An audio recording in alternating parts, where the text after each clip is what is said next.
I believe a black pair of boots should be a staple in any gentleman's wardrobe, and this video is about the unboxing and review of Dr. Martens 1460 boots, remastered by Undercover's Jun Takahashi to mark the brand's 60th anniversary of the classic 1460 silhouette. Welcome back to Suave.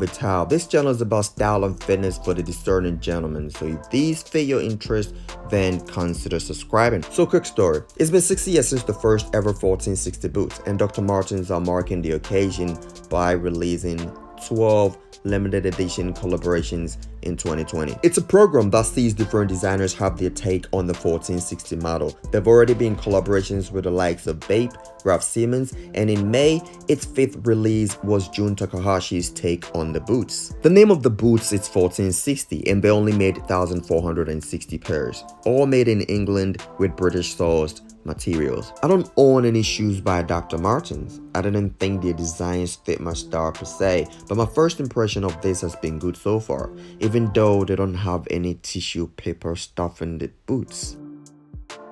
Oh well, that's the unboxing then, let's go to the review.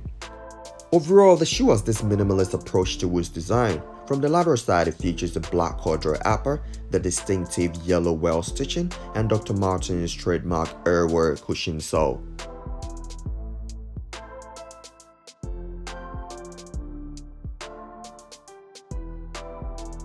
The medial side of the shoe is very symmetrical to the lateral side, showing the black corduroy upper, the cushion sole with grooved edge, and tonal stitching.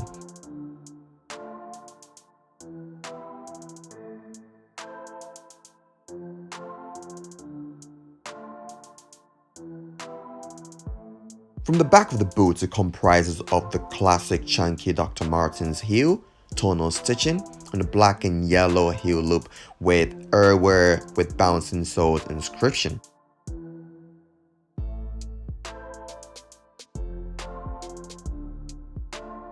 Now from the front, this 1460 boots composed of tonal hardware, lace-up closure, and eyelets that highlight the 8-eye silhouette of the boots. It also features tonal embroidery, the letters S and N on the vamp of the shoe, which stands for spiritual noise, a common slogan with the Japanese brand Undercover.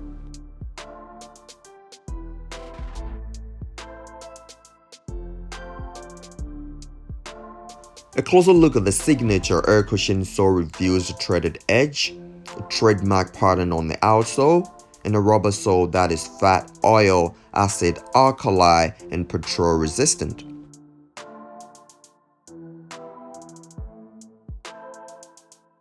The insole of the boot comprises of leather and floral print, with writings that mark the anniversary and the designers involved with the release of this particular 1460 boot. Like I said before, Dr. Martens has never been my go-to in terms of boots, but what is there if not all about experimenting and evolving? So if you're new to the channel, subscribe and stay tuned for my next video, which will be on how I style my very first Dr. Martens 1460 boots. Until then, gentlemen,